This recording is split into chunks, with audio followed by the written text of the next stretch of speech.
va défricher des terrains inexplorés et les mettre en avant.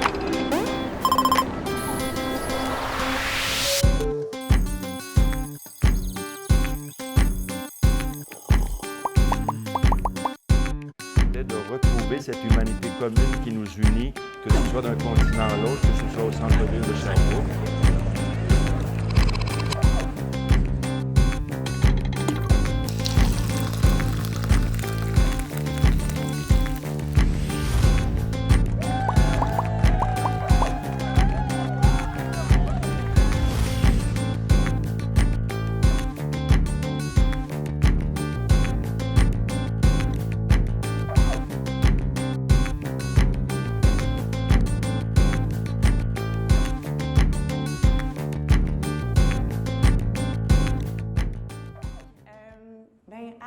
Allô tout le monde, je suis vraiment heureuse en fait de vous voir toutes et tous. Il y a plein de visages connus et ça me fait, j'ai essayé d'utiliser ce genre d'expression-là, mais je vais y aller parce que c'est Noël, chaud au cœur.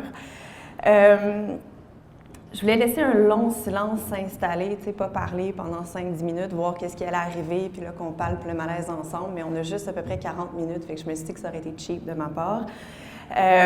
Mais fait que je ne l'ai pas fait. Mais sachez que l'intention était là en introduction de laisser le silence s'installer. Fait que j'espère que vous allez bien. Je vous remercie de vous être déplacés dans ce très fret matinal pour qu'on se très paradoxalement parle du silence, parce que je ne serai pas toute seule à parler aujourd'hui. Il y a quelque chose de chouette pour moi ce matin. C'est mon deuxième Creative Morning, en fait, ma toute première conférence ever à vie en 2013. C'était Creative Morning Montréal. On était chez Cossette, il y avait 400 personnes et il fallait que je parle des enfants. J'avais des souliers à talons, puis le stage était en carton. Fait que je faisais des trous sans arrêt, c'était vraiment pas le fun.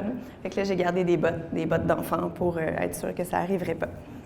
Donc, je vais juste vous dire que j'ai une hernie discale. Fait que ça se peut que je fasse des faces des fois parce que j'ai mal si je bouge, mais faites-vous-en pas, ça va, ça gère. La médication a kické in tantôt, donc ça va mieux. Dans un premier temps, donc avant que moi je vous parle, j'aurais le goût que je vois qu'il y en a qui ont papier et crayon. Sinon, au pire, vous avez tous des téléphones ou presque, alors vous pouvez même dans la fonction notes écrire quelque chose. J'aimerais que vous écriviez le silence pour vous, c'est qu'est-ce? Donc, qu'est-ce que c'est? Qu'est-ce que ça représente? Pas très long, vraiment là, une définition courte. Ça peut être juste en un mot. Qu'est-ce que ça signifie? À quoi ça vous rattache, donc, le silence pour vous?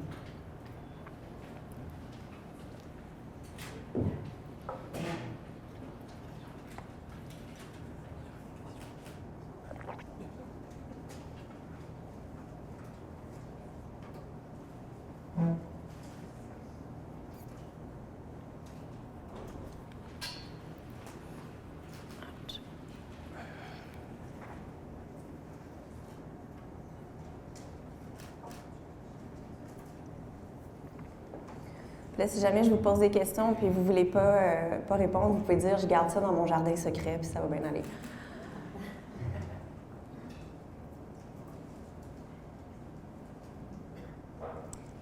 Émilie à l'arrière, t'as écrit quoi, toi? Là, c'est plate si je sais votre nom en plus parce que je vous ai interpellé, je m'excuse. Bien, je suis encore en philippine, mais comme tu dis, un peu c'est paradoxal le silence parce qu'il y a tout le côté, je trouve, de quiétude, de bien-être, de contemplation, même, je dirais. Puis il y a c'est lié aussi à la solitude. Non, c'est pas ça. OK, tout à fait. Myriam? Ben, je dirais rapidement comme ça, c'est comme une disposition qui nous ramène vers notre intérieur. OK, chouette. Va me sauver. L'absence de bruit. L'absence de bruit. Est-ce que quelqu'un de qui je ne connais pas le nom aurait envie de partager avec nous? Il est de bonne heure. Ah oui, merci. Oui. Moi, j'ai noté 3 choses. C'est une suspension, c'est un retour vers soi et c'est prendre contact avec sa non-tranquillité. Avec sa non-tranquillité, j'aime ça. C'est excellent. Au pire, vous pourrez intervenir. Si jamais vous avez des questions, vous voulez faire des interventions pendant que je parle, vous avez juste à lever la main, il n'y a pas de souci. Sinon, à la fin de ce que j'ai à vous dire, évidemment, il va y avoir un temps où est-ce qu'on pourra échanger et discuter. Donc, c'est toujours important pour moi, en fait, même parce que pour ceux et celles qui ne le savent pas, dans la vie, j'enseigne la philo au cégep. Donc, cette discipline que tout le monde aime vraiment beaucoup. Et avant chaque début de matière ou tous les concepts qu'on va aborder, je demande toujours à mes étudiants ou mes étudiantes d'écrire en fait ce qu'ils pensent ou déjà leur avis ou leurs préjugés qu'on doit vraiment comprendre comme ce qu'on a dans notre esprit avant de l'avoir évalué dans le réel, donc ce qu'ils connaissent dans le fond de la notion qu'on va aborder. Donc, ça nous permet un peu de se situer par rapport après à ce qui va nous être dit. Fait que donc, en bonne prof de philo que je suis, ma présentation pour vous aujourd'hui, ça va d'abord être un très bref panorama. Est-ce que vous m'entendez bien? Ça va, OK. Un très bref panorama, donc, de ce que c'est en fait le silence. Donc, une espèce d'exercice, un petit peu de définition, pour après, donc, en arriver à vous dire la fonction qu'une certaine conception du silence, en fait, a eu, donc, dans ma vie. C'est le bout qu'on va couper au montage. Je vais vous dire des secrets, parce qu'il y en a que je n'ai pas dit encore, même si les gens pensent que je dis tout, mais bon. D'un point de vue de définition, donc, certains éléments vont venir rejoindre ce que vous avez noté. C'est effectivement, donc, l'absence, le silence, c'est l'absence de bruit, l'absence de son, ce qu'on va entendre sans interruption. Selon cette conception, l'idée d'un silence absolu, c'est une forme d'utopie. Pourquoi, selon vous, ce serait une forme d'utopie, un silence absolu? Avez-vous une idée? Exactement, ça n'existe pas. Pourquoi donc? Pardon? L'environnement. Oui, l'environnement, ensuite? Moi, j'entends toujours mon cœur battre. Oui, exactement. On fait un bruit hallucinant, en fait. Donc, on fait déjà beaucoup de bruit. Donc, c'est une utopie. C'est quelque chose qu'on aimerait beaucoup atteindre, probablement pour certains, surtout les mamans, ou les papas aussi, évidemment. Mais c'est quelque chose qu'on peut juste positionner parce que effectivement, il y a toujours du bruit. Un bruit de fond, si on arrêtait tous de parler ici, déjà, il y a un bruit de frigo qu'on peut entendre, peut-être dans la rue, il y a quelqu'un qui éternuerait, et il y a évidemment notre propre son qu'on continuerait d'entendre. Sauf, il y a un lieu, je ne sais pas si vous avez déjà entendu parler des chambres anéchoïques.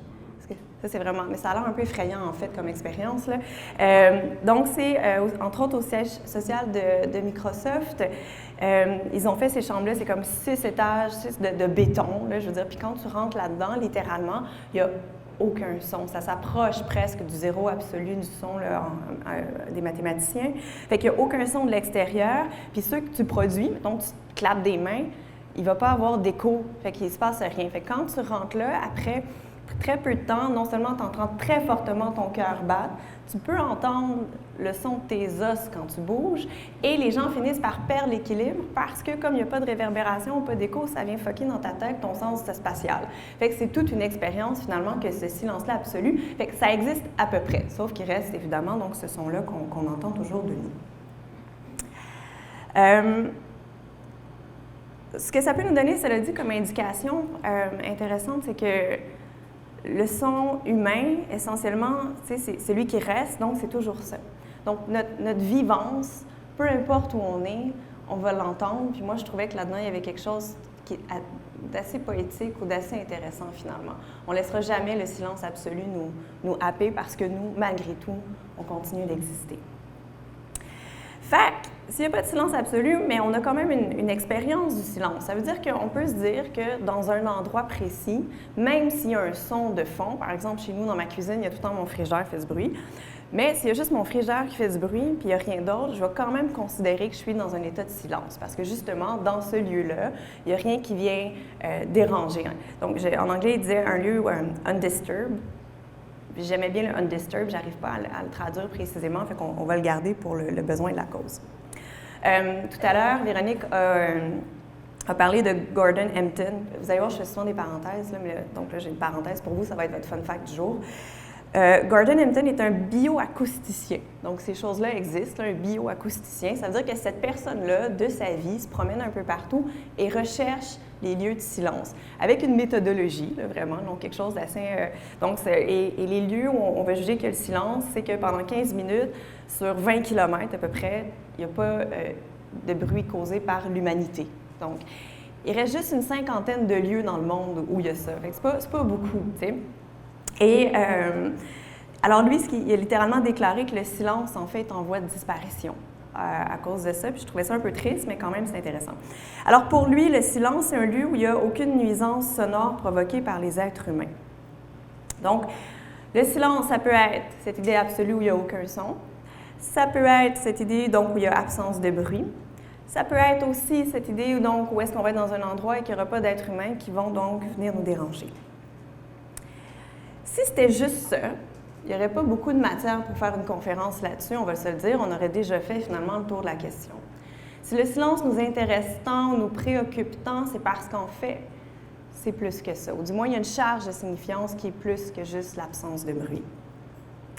Je vous ai dit que c'était paradoxal d'en parler, et si ce l'est, c'est justement parce que ce rien-là, l'absence de, aussi des fois va être surtout autre chose en fait. Le silence va être quelque chose, il va y avoir une charge dans cette absence, et c'est de ça dont je vais vous parler. Parce que on va parler du poids du silence. Parce que le silence, c'est quelque chose qu'on peut faire. On va faire silence. C'est quelque chose qu'on va obtenir, surtout dans une classe, entre autres. On veut obtenir le silence. On s'organise pour que tout le monde se taise. C'est un peu ça l'idée. C'est quelque chose qu'on peut rompre. C'est quelque chose qu'on peut briser. C'est quelque chose qu'on peut subir aussi, le silence. Et c'est quelque chose dont on peut aussi s'entourer. C'est l'expression qu'on va dire s'entourer de silence. Ça veut dire qu'on va un peu essayer de porter ça comme un châle. C'est ces moments où on a besoin d'être seul, en fait, et justement entouré de rien. Parce que le tumulte du jour, parce que la quotidienneté qui va trop vite, et on va chercher des lieux où être calme. Ça veut donc dire que le silence, en fait, c'est une matière. Ça peut aussi vouloir dire que c'est à la fois une matière et c'est aussi un état. C'est quelque chose, finalement, de beaucoup plus complexe que juste une absence, tu sais, de quoi que ce soit. Ça va, vous me suivez toujours? Si je parle trop vite, faites des signes, des fois ça m'arrive.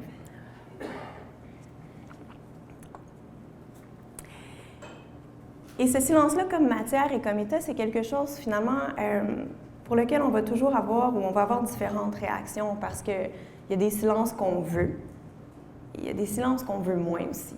Il y a des silences qu'on subit, ou il y a des silences qu'on va faire aussi, et qui vont être bons pour nous, mais qui vont être aussi très difficiles. Évidemment, là, je vous parle essentiellement de l'ordre du relationnel.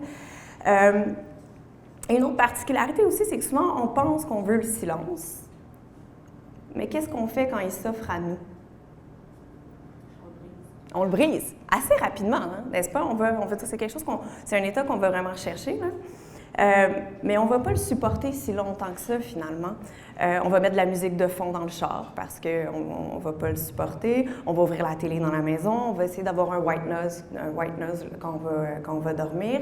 Et entre les individus, mettons que vous vous ramassez dans une pièce avec juste une personne, on va faire du small talk. C'est là où la météo va devenir super importante et la chose la plus intéressante ever.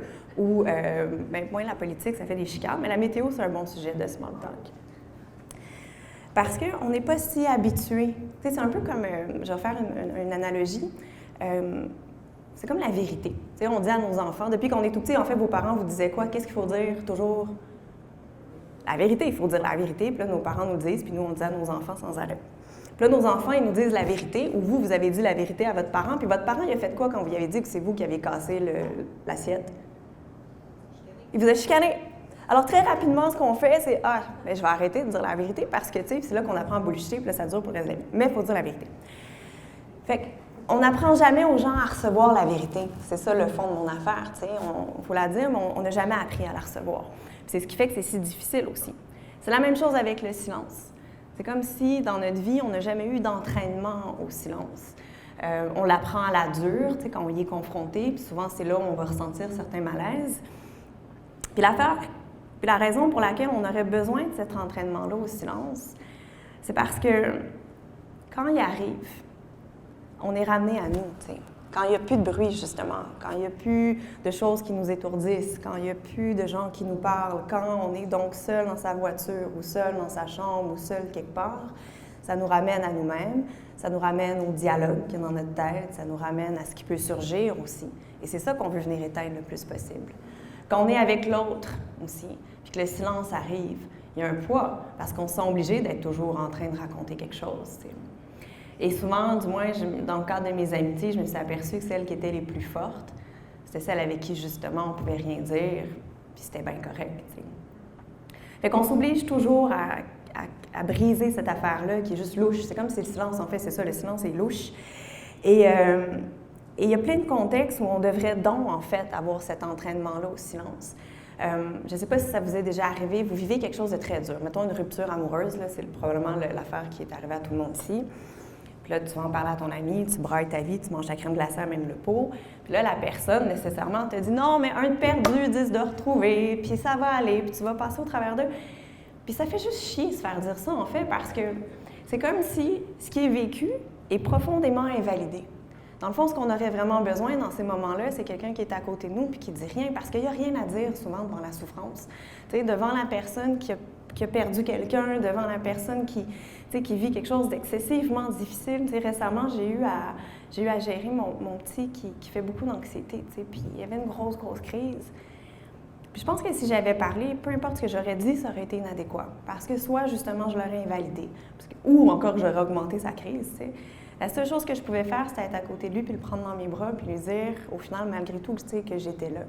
Puis il y a des fois aussi, on était justement entraînés au silence, si on supportait juste un petit peu mieux, si on ne se sentait pas obligé de tout le temps de dire des choses réconfortantes, parce que des fois, il n'y en a pas, ce serait sans doute beaucoup plus efficace, tu sais.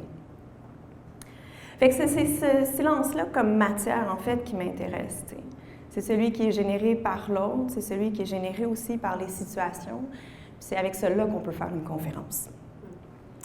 Fait que là où je voulais vous amener, donc, avec tout ça, c'était justement la fonction du silence dans ma vie, et c'est là-dessus que je vais aussi clore un peu, même si j'ai beaucoup de choses à vous dire. Puis c'est le vrai silence, là. C'est pas celui, justement, de la mère que je suis qui se lève à 4 heures du matin pour jouir du silence dans sa cuisine, là. C'est pas de cela dont je vais vous parler. J'ai été très surprise quand j'ai reçu le courriel, tu sais, où est-ce qu'on me disait « Hey, allô, viens donc nous parler du silence à Creative Morning Sherbrooke. » Parce que, j'étais comme, me semble, je ne suis pas la première personne à qui j'aurais pensé pour parler du silence, parce que, tu sais, j'ai mis beaucoup de mots dans l'espace public. Me semble, je suis tout le temps en train de parler, tu sais, que je suis toujours en train de justement, tu sais, j'écris des choses, puis j'ai eu des opinions sur des affaires, puis je fais des choses, puis il me semble que je contribue davantage au bruit ambiant, tu sais, qu'à son silence. Fait que j'ai été obligée de faire quelque chose, donc j'ai été étonnée, donc qui est quand même la première affaire philosophique, c'est l'étonnement, c'est de là dont on part pour faire quelque chose. Fait que j'ai vécu une expérience parce que j'ai vraiment été obligée, donc, de réfléchir la thématique, puis de voir comment est-ce qu'elle pouvait s'inscrire en moi.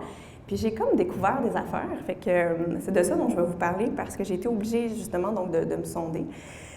Puis finalement, je me suis rendu compte que le silence était probablement la matière première avec laquelle j'ai travaillé, sans trop vouloir le voir, sans trop vouloir le nommer non plus, parce que nécessairement, tu sais, c'est là où ça fait mal. C'est ça que j'ai le goût de dire.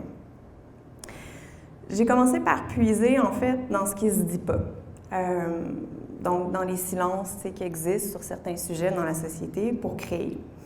Il y a des silences qui sont obligés, on va le dire comme ça, là.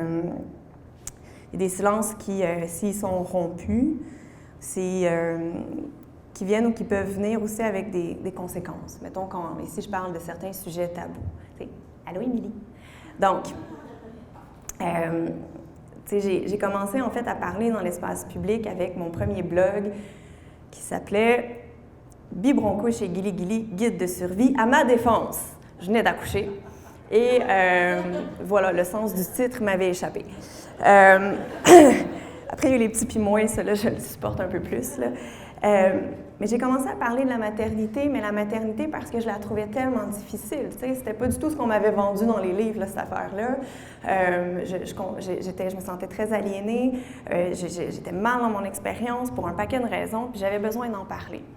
Mais c'était pas évident de parler de ça parce qu'il y avait quand même, et il persiste encore aujourd'hui malgré tout, un silence, justement. Il y a un tabou, tu sais, en fait, c'est le bon mot que j'utilise, il y a un tabou sur la maternité qui doit encore être vécu comme quelque chose hyper joyeuse tout le temps. Et en parler publiquement m'a valu quand même toutes sortes de commentaires au début de gens qui étaient comme « ben là, qu'est-ce que c'est ça? Tu devrais donc être bien, puis t'as donc bien pas de pudeur. » Puis j'étais comme « non, on dirait pas, mais coudonc. » Mais en même temps, ça a généré des communautés, tu sais. Ça a fait du bien à des mamans, cette affaire-là et ce discours-là. Puis ça, je l'ai vu très, très rapidement. Puis ça a permis à d'autres mamans de parler aussi. Puis ça m'a vraiment fait du bien. J'ai parlé de santé mentale aussi, donc dans plusieurs textes. Peut-être que vous en avez lu certains, autant à Feu la nouvelle. Puis je dois quand même quelque chose à Mme Bolduc qui est juste là, parce que Mme Bolduc m'a laissé écrire sur beaucoup de choses. La manière dont il fallait, c'est grâce à elle si beaucoup de choses sont survenues par la suite, parce qu'elle m'a donné des terrains de jeu. Mais donc, j'ai parlé de santé mentale dans la nouvelle, j'en ai parlé à Urbania, donc des textes, entre autres, mon texte L'hôpital, où je raconte donc cet épisode où je suis passée pendant 5 semaines par la psychiatrie en 2011. Je veux dire, ce texte-là a été lu comme 150 000 fois, là, puis il a fait le tour, puis il y a encore des gens dans les salons du livre qui viennent me voir avec le texte plié dans leur poche, les larmes aux yeux parce qu'ils l'ont tenu, tu sais, puis il leur a fait du bien. J'ai parlé de suicide aussi, donc je suis allée dans ces enjeux-là que comptait parce que soit ça fait trop mal les nommer ou parce que justement, une fois que c'est nommé, je veux dire, il y a une étiquette qui peut venir sur toi. Je pense que j'ai été chanceuse parce que ça m'est pas tant arrivé en fait. Ce qui s'est passé quand j'ai parlé de ces sujets-là, c'est vraiment davantage des gens qui sont venus me voir, qui ont osé parler eux aussi. C'est des communautés qui se sont créées, pas at large, parce que c'est pas tout le monde qui s'est mis à se tenir la main. Mais je le sais, moi, toutes ces personnes, à qui ça a fait du bien, à qui ça a permis de même de parler, eux, dans leur famille, qui ont utilisé mon texte pour dire « Hey, ce que j'ai vécu, c'est ça », parce qu'eux n'avaient pas les mots nécessairement pour le nommer. J'ai parlé d'agression sexuelle aussi. J'ai été porte-parole de la campagne nationale Sans oui, c'est non. J'ai écrit beaucoup de textes sur la question. Encore une fois, quelque chose qui a beaucoup de silence là-dessus, avec raison, parce que c'est des douleurs qui sont tellement importantes. Mais regardez ce que ça le fait, ce qu'on en parle. Avec MeToo qui est sorti, je veux dire, c'est une chose maintenant qui existe dans l'espace public. Les agressions sexuelles ne sont plus autant, ce l'est encore, mais ne sont plus autant tabous. On a des lois, on en parle, on a progressé. Donc, il y a des silences qui méritent et qui valent vraiment la peine d'être brisés, même si c'est pas si facile que ça, tu sais. J'ai parlé de pauvreté aussi. Quand même beaucoup, la question des conditions socio-économiques m'importe beaucoup. J'ai travaillé beaucoup avec Moisson Estrie. Parce que c'est quelque chose que j'ai connu, tu sais. Ça, c'est pas une chose que j'ai nommée si souvent que ça. Je pense que je l'ai faite d'un texte une fois, mais peut-être pas tant. J'ai connu, en étant toute jeune, donc ce que c'est que de ne pas avoir de lunch le midi, ce que c'est que de ne pas avoir de bottes d'hiver, pendant une partie de mon adolescence aussi. Puis vous voyez, c'est quelque chose dont je ne parle pas tant finalement au jeu, parce que là, je le fais puis je ne suis pas si bien. Ça fait encore partie des choses qui sont dans mes zones de silence. Mais, la raison pour laquelle je m'investis autant dans ces causes-là, c'est justement, parce que je sais que ça mérite et qu'il faut en fait qu'on brise ces silences-là parce que les gens qui le vivent sont excessivement mal, parce qu'ils ont honte d'eux. Et plus on va en parler, plus ça va être normalisé, moins ils vont ressentir en fait ces choses-là. En 2012 aussi, j'ai vécu beaucoup le silence. J'étais dans les rues beaucoup, j'avais mes bottes jaunes, puis j'ai pas raté une manifestation.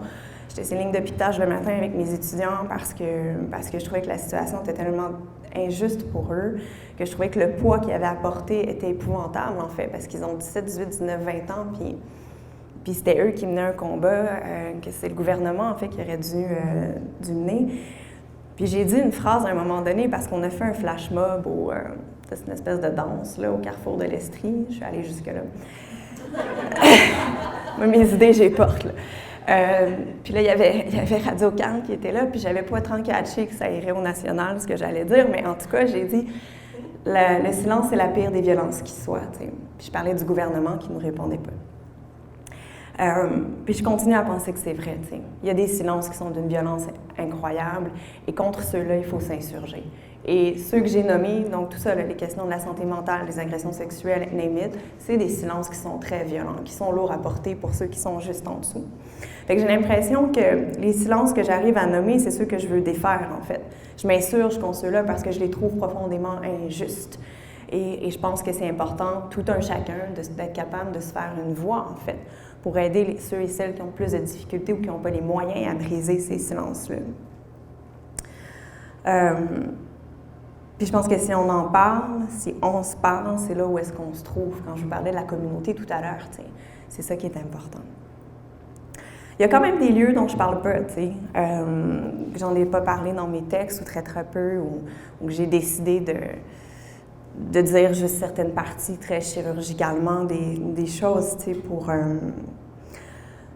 pour pas blesser des personnes qui sont encore en vie, qui même s'ils m'ont fait profondément mal, que je vais attendre qu'ils meurent, là, finalement, pour parler d'eux.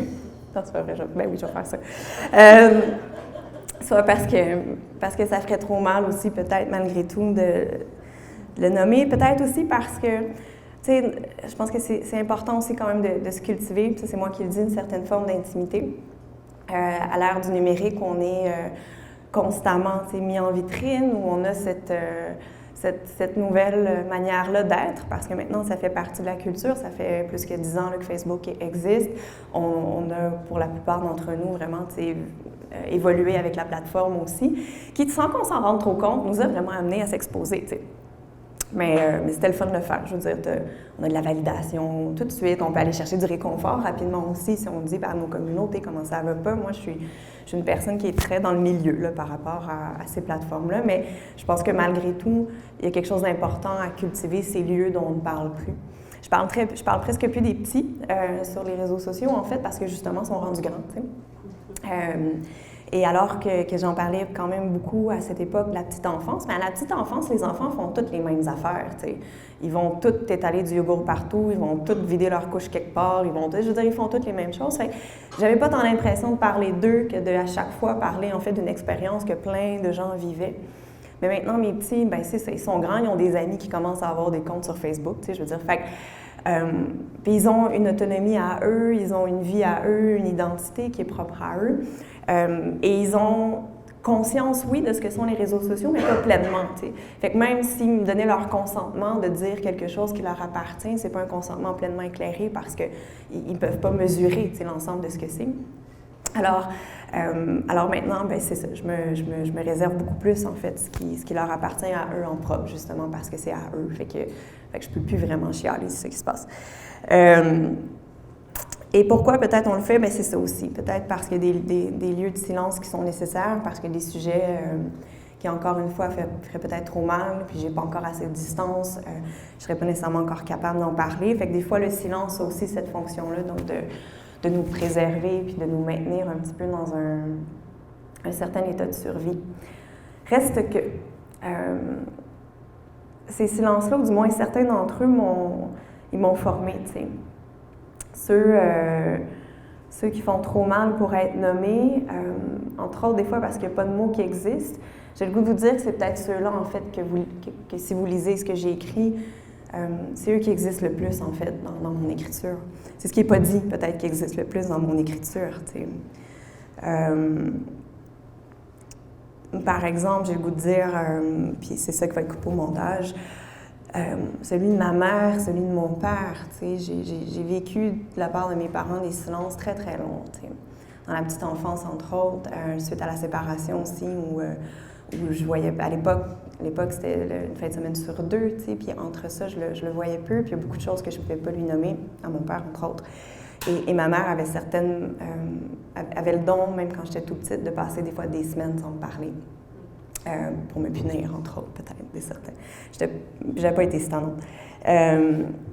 Et ces silences-là, surtout ceux-là, ben quand tu as 10 ans puis que ta mère te parle plus, tu sais, qu'est-ce que tu fais? Ben tu n'as pas tant d'options. Moi, je me suis réfugiée dans les livres, tu sais. Je me suis mis à lire comme s'il n'y avait pas de lendemain. J'ai lu beaucoup de Daniel Steele parce qu'on avait ça à la maison, mais après, il y avait beaucoup de Stephen King, puis il y avait des Jules Verne, puis après ça, j'ai pris mon bicycle. Puis j'habitais à Magog, assez loin de la bibliothèque. Puis j'allais passer mes fins de semaine, puis toutes mes journées d'été dans la bibliothèque à Magog. Et madame me connaissait.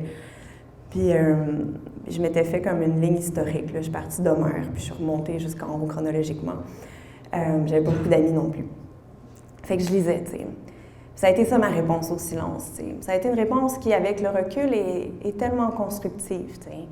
Parce qu'aujourd'hui, c'est cette culture-là immense, tu sais, parce qu'après aussi, je me suis mis à lire ça dans toutes les versions, puis quand j'ai connu l'anglais, je me suis mis à lire les livres qui étaient en anglais, puis après, etc. Puis, fait que ça m'a nourri.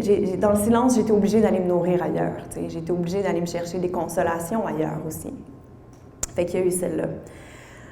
Ça a été aussi le silence d'amis. Tu sais, en secondaire 5, le rendu là, j'avais des amis, mais c'était des amitiés qui étaient... Des fois, c'est pas toujours sain, là.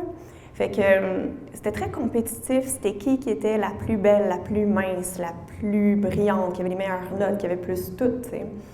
Puis cette pression-là m'a fait tellement mal que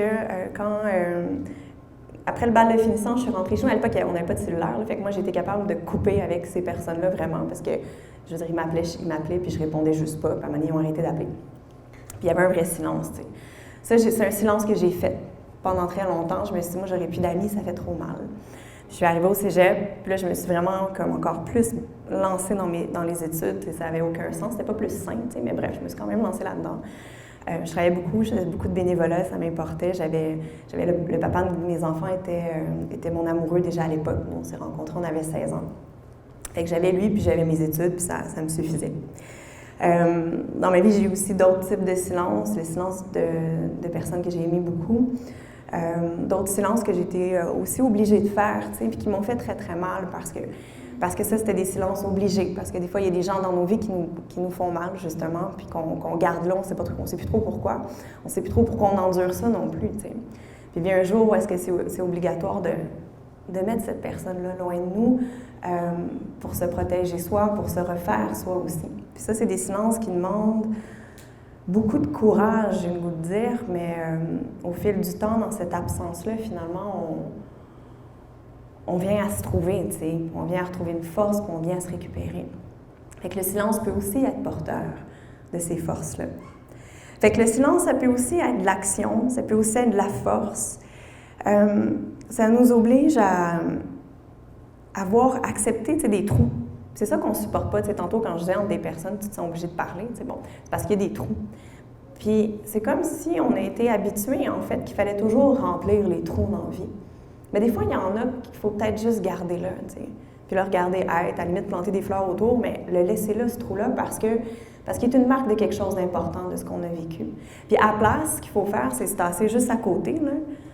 Puis le jardin, on le fait à côté. On le fait ailleurs. On n'essaie pas de couvrir cette affaire-là. Il faut la laisser être là pour l'accepter. Puis c'est le juste à côté. Puis je pense que du haut de mon 38 ans, c'est ça que la plus grande leçon de vie que j'ai appris, c'est ça, c'est cultive ton jardin à côté. Un jour, quelqu'un dira, Véronique Grenier a dit cultive ton jardin à côté. Voilà. Donc, fait qu'en réponse à tous ces silences-là, tu sais, comme je vous disais, c'est ça, j'ai lu, j'ai écrit.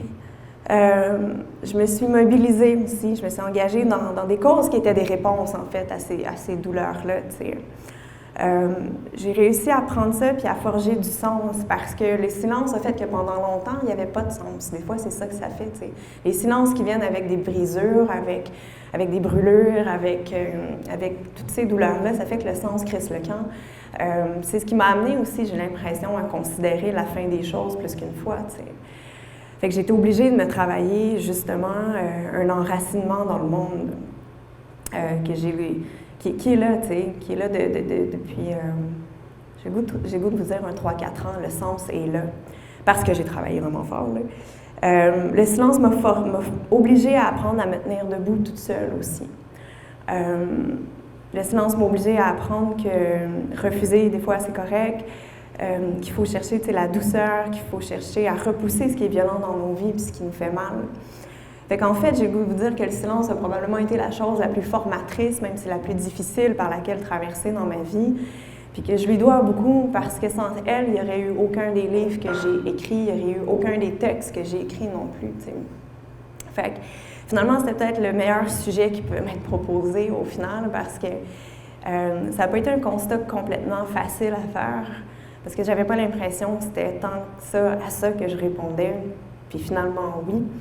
Puis, je suis très heureuse, en fait, d'avoir pu partager ça avec vous. Puis j'ai l'impression que, encore une fois, en disant ça, ben, je suis pas toute seule, tu sais, qu'il y a probablement des trous que vous avez pu voir dans vos propres parcours, dans ce que j'ai nommé. Fait que je vais finir en faisant cette... Là, je me gâte, là, encore une fois, en disant une chose que je ne veux jamais voir dans mes travaux, mais... et vous? Qu'en pensez-vous? Mais ça va être plus... Quand mes élèves me font ça, je leur enlève des points. Mais en fait, c'est plus... c'est sur quoi je voudrais ouvrir, en fait, puis je vais quand même vous laisser un petit 2 minutes de silence, wink-wink, pour y penser. Vous, la fonction du silence, finalement, dans votre vie, c'est quoi, tu sais? Ou ça a été quoi, en fonction des différentes définitions, peut-être, qu'on a données? Au-delà, donc, de la définition qu'on a faite, est-ce que vous êtes capable de repérer, peut-être, dans votre existence, ces moments-là de silence qui ont changé quelque chose, tu sais, ou qui vous ont nourri de quelque chose, ou qui vous ont permis d'être autre chose? Vous pouvez l'écrire dans votre petit cahier ou sur votre téléphone, puis dans 2 minutes, ceux et celles qui ont le goût de le partager, ben, on le fera. C'est à vous.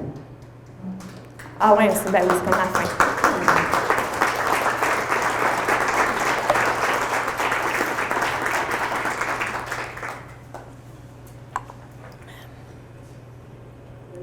Et j'ai fait 40 minutes. J'avais comme peur, soit de dépasser ou passer.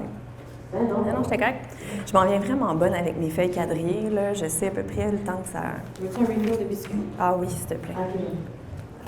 Hey, en passant, pour tous ceux qui sont arrivés très tôt dans l'heure, les biscuits sont en arrière. Ils sont vraiment bons. C'est les meilleurs. Comme ils sont vraiment bons, là. J'ai pas participé, là. C'est juste les meilleurs. C'est mes biscuits préférés, surtout ceux-là. Là. Le bonheur est un biscuit. Je vous garde un matin, là, de citation, là. Ah!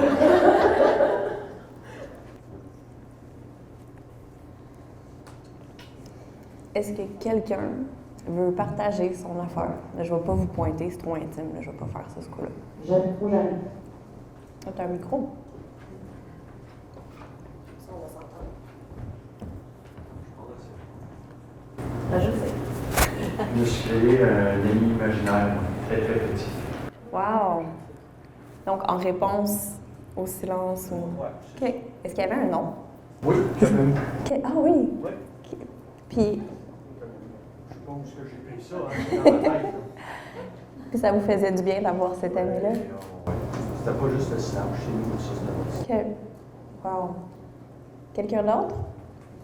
Une main là-bas. Est-ce que vous voulez le micro ou vous voulez projeter? Je pense pas que j'ai besoin. Ah non, ça va bien, là. Wow! En fait, pour moi, le silence, c'est. J'étais 26 ans éducatrice en milieu familial. OK. Donc, j'ai pas vraiment connu le silence dans ma vie, sauf depuis 4 mois. Je l'apprécie vraiment. Tantôt, tu parlais, tu sais, les gens mettent la radio, etc. Moi, je fais beaucoup de route et je fais pas de musique parce que je veux vraiment savourer ce silence-là. Et l'autre chose, c'est que mon père est décédé, ça fait 1 an. Et il avait 89 ans. Et les plus beaux moments que j'ai eus avec lui, c'était le fait qu'il était capable de vivre les silences. Et c'était, on fait rester une demi-heure un à côté de l'autre, puis j'avais l'impression que c'est la plus belle communication que je pouvais avoir. Wow! C'est vrai que c'est quelque chose, ça, le silence avec l'autre. Là, c'est comme des moments plus pleins que quand on met des mots. Merci. Quelqu'un d'autre? C'est comme le fun de vous entendre. Là. Je vous ai livré mes tripes pendant 46 minutes. Là, je suis sûre que quelqu'un peut dire quelque chose. Go! Le silence, c'est pas quelque chose qui me connaît beaucoup. Mais je me suis rendu compte que je me suis imposé un silence qui n'est pas nécessairement un joyeux silence. Ma grand-mère est décédée il y a à peu près 1 mois. Puis il y avait un gros différent entre elle et ma mère. Et puis, ma grand-mère est décédée seule dans un CHSLD dans l'est de Montréal. Et puis, mon silence a fait en sorte qu'elle est décédée toute seule dans un CHSLD. Et puis, je voulais vous remercier parce que de l'introspection, j'en fais pas souvent. Je suis dans le gros, dans le pareil, dans le fun, de bonne humeur, le spectacle et tout. Et des fois, je me demande cette dimension-là, est-ce qu'elle existe en moi? Puis là, ben, je m'en rends compte. Merci beaucoup pour vos mots, toutes mes sympathies aussi. Quand je parlais de l'entraînement au silence, c'est ça aussi. Il y a des raisons pour lesquelles des fois on ne le veut pas, là.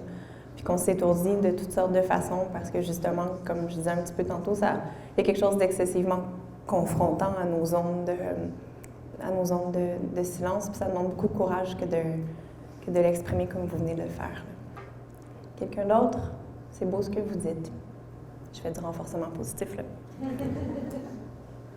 Oui, Denis. Je fais une analogie avec la musique. En chant ou avec des instruments avant, souvent, le silence est très important. Il y a du silence dans une mesure qui est très important. C'est l'occasion pour respirer. Oui. Je fais une transposition avec la vie, c'est aussi ça, le silence.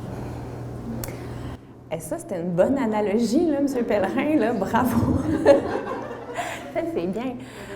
Oui, ça, j'aime beaucoup ça, parce que là, c'est vrai, là, je suis allée dans le deep down tough, là, mais le silence, effectivement, c'est aussi les zones où on prend le temps. Il y a, là, je suis en mode création beaucoup, là, ces temps-ci, parce que Ça sort quand, ça? La captation? On pourra la couper. On coupera ça. Parce que je vais vous faire un scoop, c'est que je sors un autre livre en mars. Un livre pour enfants à la courte échelle. La poésie pour les enfants.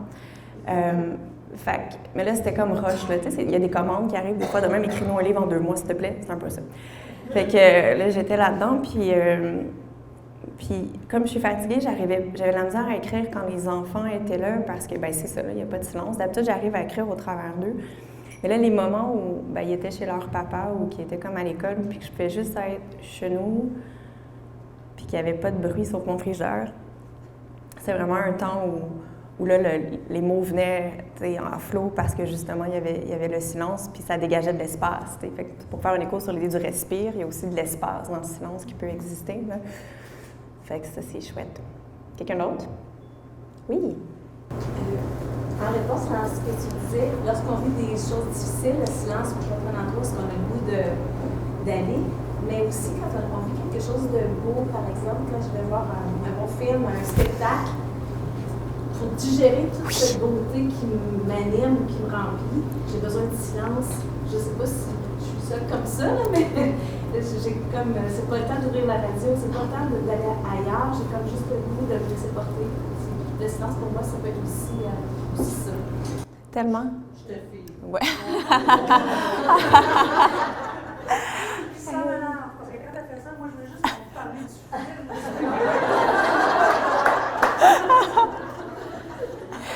Je vous aime. Ah, mais tellement, tu sais, quand on a le souffle coupé devant quelque chose qui est trop beau, tu sais, effectivement, ça fait ça, là, comme si mettre des mots, ça viendrait, tu sais, briser un moment ou briser quelque chose, là, tu as tellement raison, tu sais, je suis drette de même, là, ou quand on a vécu trop d'émotions par rapport, des fois, il y a des films au cinéma où, justement, le film finit, puis personne bouge parce que ça a été tellement prenant, puis il faut comme digérer, le silence permet de digérer aussi. Ouais. Quelqu'un d'autre? Ou si vous voulez amener la discussion ailleurs, oui. Mais effectivement, pour moi, le silence est essentiellement mystique. À 22 ans, j'étais au sommet de la Sécrème, au refuge du père de Foucault. Il y avait là un silence désertique. Effectivement, ça doit être dans les 50 endroits au monde qui doit être le plus silencieux, parce que c'est le désert, il n'y a rien, il n'y a pas de mouche, il n'y a rien du tout. Wow. Donc il y a juste le bruit du vent éventuellement. Et depuis lors, je cherche toujours ces moments-là. Je les retrouve souvent au sommet des montagnes, comme le mont Mégantic, par exemple. Pour moi, c'est toujours un endroit tout à fait fascinant. Et qu'est-ce que vous y trouvez dans ce silence-là? Qu'est-ce que ça vous permet? Ben, c'est un contact spirituel, et je suis agnostique. Hein, c'est vraiment un contact spirituel. Wow. Quelqu'un d'autre? J'ajouterais à ça que Oui. le silence permet à la vie d'exister. En quoi donc? Ben, c'est ce qui laisse de l'espace, justement, pour que les choses arrivent. Ah oui. Ah, ça, c'est beau. Admine. Allô? Oui, par rapport à ce que Pierre disait, il y a un endroit au Québec où j'ai rendu le silence. En 2011, je suis allé à Ligny, le village de tout son nord du Québec, avec David Coudreau pendant une semaine. On va faire un projet un projet de vidéoclip avec les gens. Et là-bas, tu sais, c'est rien, c'est un village, puis c'est la toundra, peu importe, c'est à l'infini. C'est ce que tu vois rien. Au bout de ce village de tout son nord, quand tu regardes l'océan, il n'y a rien de l'autre côté. C'est ça. Wow. C'est là que moi j'ai entendu le silence la première fois de ma vie, je pense. C'est vraiment un silence quasiment absolu. Comme disait Pierre, il y a juste le vent, il n'y a rien d'autre. Mais en fait, pour moi, le silence, c'est un peu comme toi, Véronique, je pense que ça associe beaucoup à la création, parce que ça prend de l'espace, de la liberté mentale pour créer. Puis moi, je ne peux pas créer si la musique, je ne peux pas créer si le monde parle. En fait, pour moi, le silence, c'est la seule façon d'entendre ma propre voix.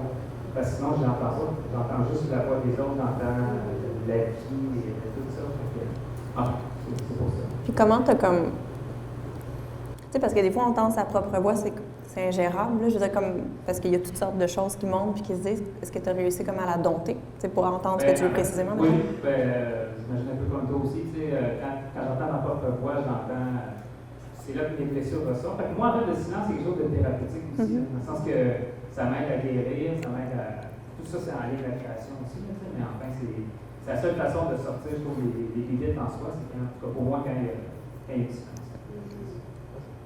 sais, on parle d'un espace créatif, mais c'est créatif dans le sens large du terme aussi. Pour moi, le silence, c'est l'espace où on trouve des nouveaux chemins pour justement gérer nos blessures, pour plus être dans la fuite, mais comme s'installer dans cet espace-là, puis se rebrancher à notre cœur. Justement, on disait, tu sais, le silence est impossible parce que notre battement de cœur est toujours là, mais des fois, on l'entend plus, ce battement de cœur. Justement, on entend juste les voix, fait que ça permet juste comme de se poser, puis de prendre notre réel coup, voir plus clair par la suite, c'est sûr. Tellement, là. Moi, je voulais réagir, mais derrière, là-bas, il y a quelqu'un qui veut parler. Ah oui, attends. Ah ben oui, c'est pas... Ah ben oui, puis en plus, mais oui, ça va. Je t'entends très bien, Émilie. Ah non, c'est parfait. Par rapport au témoignage lié au mode introspectif que je vous amène, souvent la nature, je vois plus les mots. Moi non plus, parce que comme t'étais derrière la colonne. Mais pour moi, le silence est nécessaire pour une reconnexion avec notre essence pure, pour communiquer avec les formes d'ombre.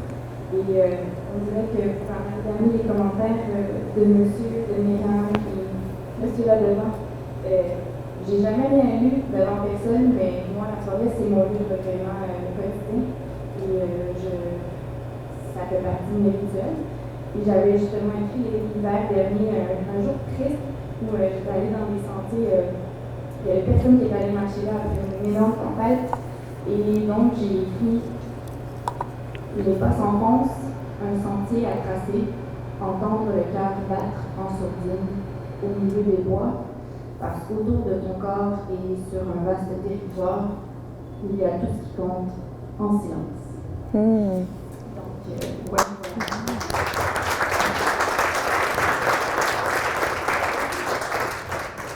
C'était beau, ça, Émilie? Qu'est-ce que tu as dit? À quoi? Ah, OK, oui. Ben oui, tout à fait. Veux-tu que je fasse le call du stationnement? Le call du stationnement? Ben, il est 8h59. Oh! Fait que si vous voulez payer votre stationnement, ce serait maintenant. Je vais le faire. J'ai toujours des contraventions, genre la ville vit à cause de moi. Puis je les paye toujours en retard, très en retard. Je vais me permettre une intervention pour ce qui reste, pour ceux qui parlaient du silence assez ressourçant. On a un contexte où moi j'interviens, pied de silence, il faut qu'on le combatte. Comme bénévole, on fait partie d'un groupe de recherche sauvetage et on est déployé quand il y a des gens qui sont disparus et souvent qu'on ne retrouve pas et qu'on a la famille qui est autour.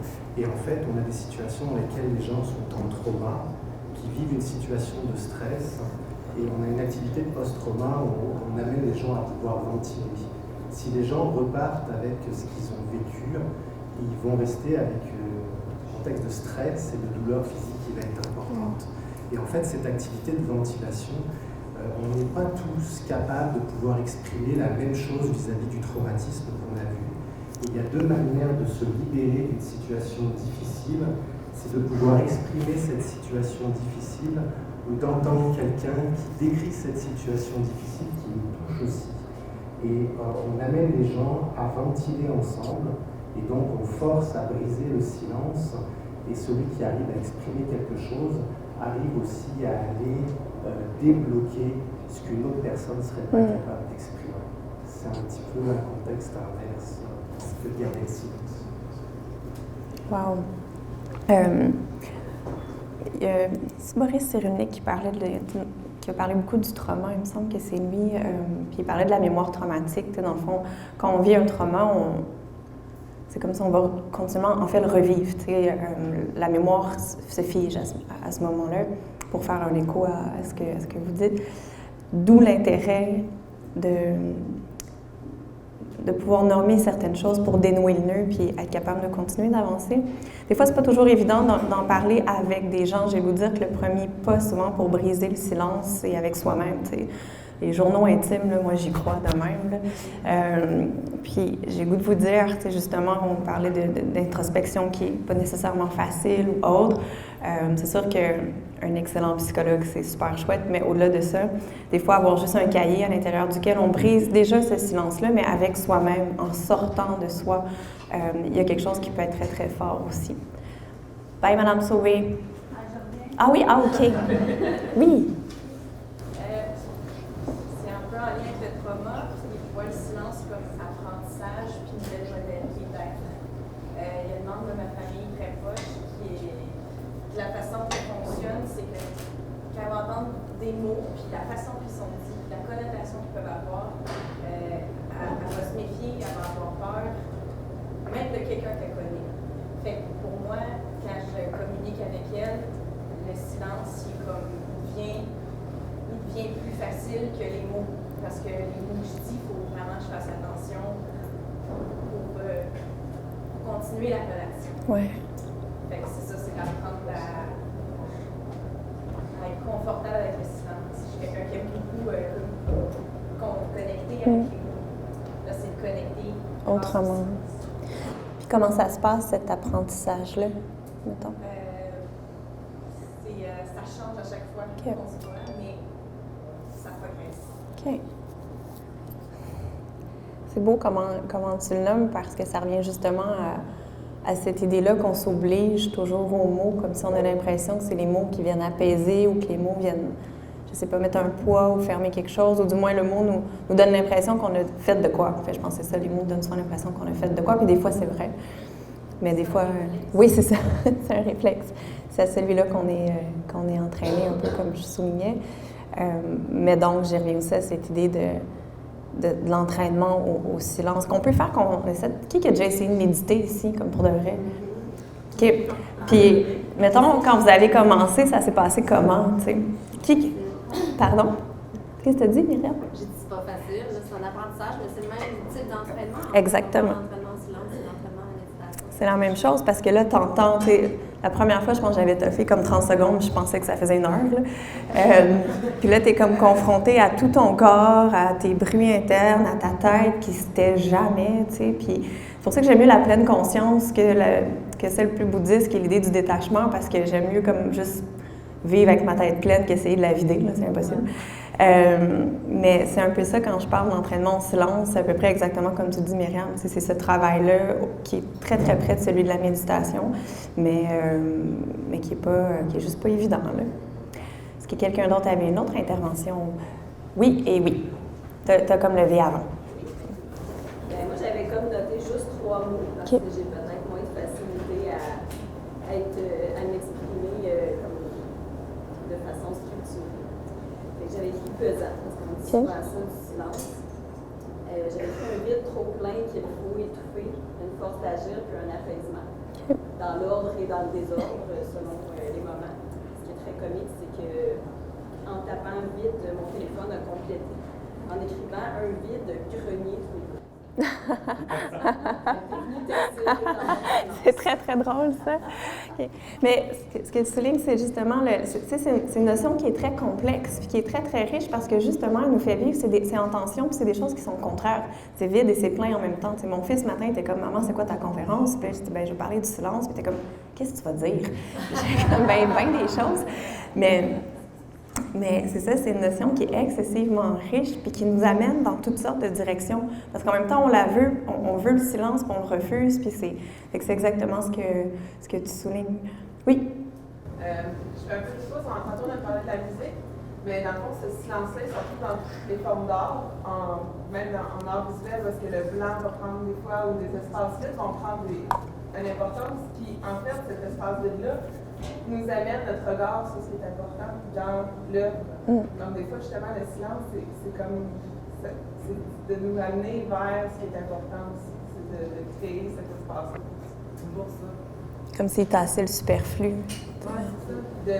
De dégager aussi. En fait, c'est de le dégager. C'est autant en musique, autant dans n'importe quelle forme d'art. En fait. C'est de dégager l'important. C'est vraiment beau, ça. On va noter ça, c'est mieux que d'autres affaires que j'ai dit. Oui, donc le silence comme la capacité de dégager l'important. Je trouve ça vraiment fort, ça. Quelqu'un avait-il autre chose à partager? Tu viens de briser le silence, vas-y. Un jour, on est allé dans un endroit où il y a un artiste qui faisait un peintre. Puis ma femme est tombée, elle a vu une des peintures qui n'était pas complétée, elle s'est mise à pleurer.